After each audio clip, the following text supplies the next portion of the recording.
Perkenalkan, kami dari kelompok 5 ingin melakukan mini riset kami untuk memenuhi tugas mata kuliah Ilmu Sosial Budaya Dasar. Adapun anggota kelompok kami, saya sendiri, Agus Bajuta, dan teman rekan saya, Wali sendiri, Fira Siregar, Hai semua Habib. Bangunan. Yang tujuan dari mini riset kami adalah Istana Maimun.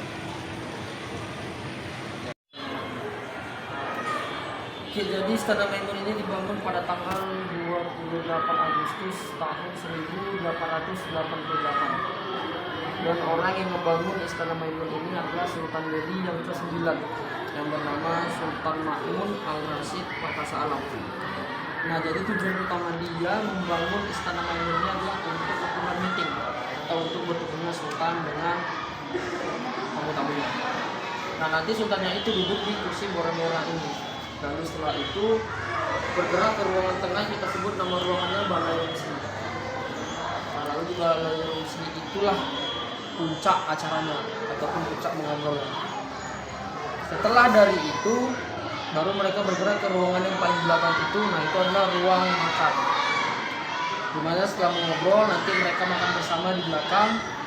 Nah, setelah itu barulah acaranya selesai.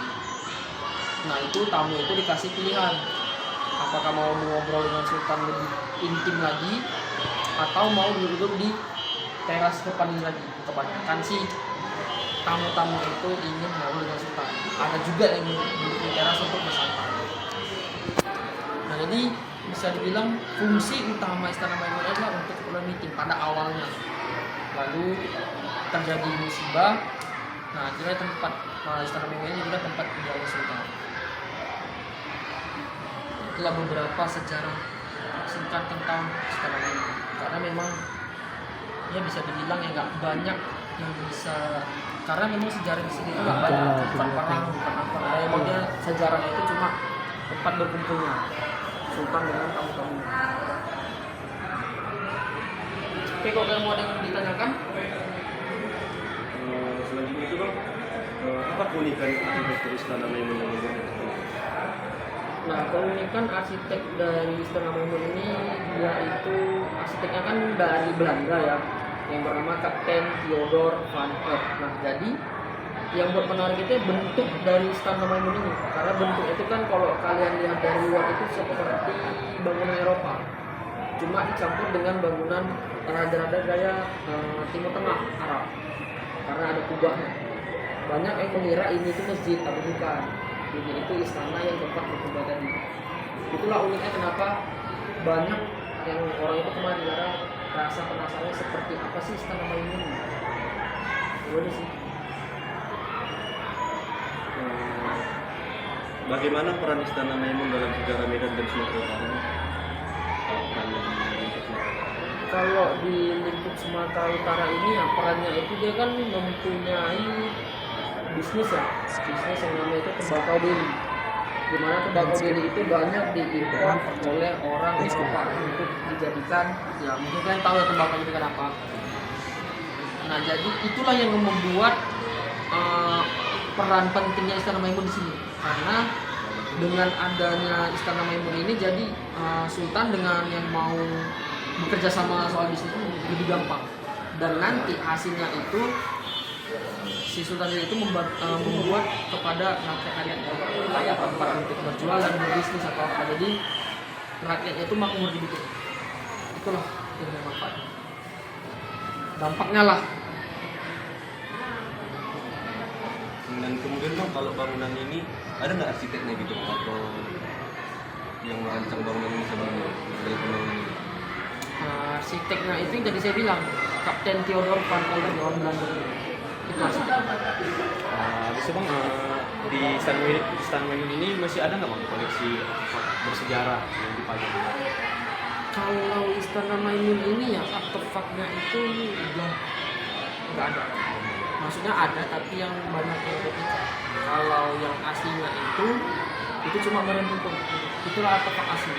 Tapi itu sebenarnya itu bukan dari Istana Maimun, itu cerita dari sebelum Istana Maimun. Jadi dia tuh kayak dibawa-bawa karena kayak hasil rampasan perang dulu. Kemudian Bang, pertanyaan terakhir, kalau tentang perawatan dan pemeliharaan Istana Maimun ini dilakukan bagaimana Bang supaya mempertahankan kasih yang baru ini? Kalau untuk perawatannya kami biasanya itu tiap bulan atau kadang tiap minggu. Yang tiap bulan itu paling kebersihan di sekitaran ini yang atapnya dibersihin, kayak ada sama belakang atau itu bersihin tiap bulan. Kalau per minggunya itu kami bersihkan dari ini gantungan lampu, karena gantungan lampu ini bisa dibilang inilah yang asli dan ini memang butuh perawatan intens. Nah ini yang kami bersihin tiap minggu. Jadi tiap minggu itu di hari Minggu pagi sebelum ini buka itu sudah dibersihin, dan itu bersihnya tuh pun pakai tangga, nggak bisa asal gini karena kan kalau ini kan bisa dibilang barang lama ya, takut nanti kalau kita salah-salah lampu rusak. Nah, itu bersihnya harus hati-hati. Tetap kami rawat semua barang-barang yang peninggalannya kan cuma gantungan lampu, paling pun cat-cat gitu. Kalau yang di dalamnya ya kayak sapu biasa kami bersih-bersihin gitu. Jadi semua barang yang di sini semua masih original yang dari Original, dari yang di dinding, di apa semua original. belum pernah renovasi. Belum pernah ada renovasi. Karena memang itu permintaan dari keluarga juga. Jadi kalau kita renovasi ternyata keasliannya nggak ada lagi. Jadi kami pertahankan dari tahun 1888. Jadi sekarang sudah 135 tahun Istana Maimun ini.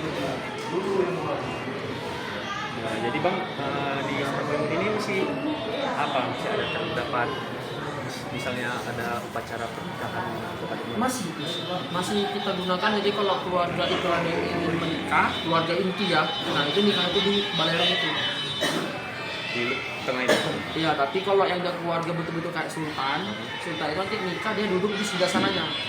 Tapi kalau kayak keluarga kayak cucu, cicit itu di bawahnya dikasih kursi gitu. Masih kita gunakan kalaupun kayak acara pemberian gelar gitu, juga masih kita bikin acara di sini. Tapi kegiatan tradisional masih.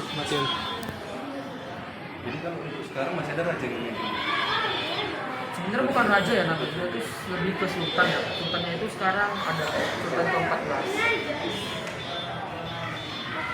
Dia itu berumur, kalian rata-rata umurnya berapa? 20 ya. Nah, dia mungkin kalau di kuliah kalian mungkin abang letikan kalian 25 tahun. Dan dia ini kegiatannya sekarang lagi menyelesaikan S2-nya.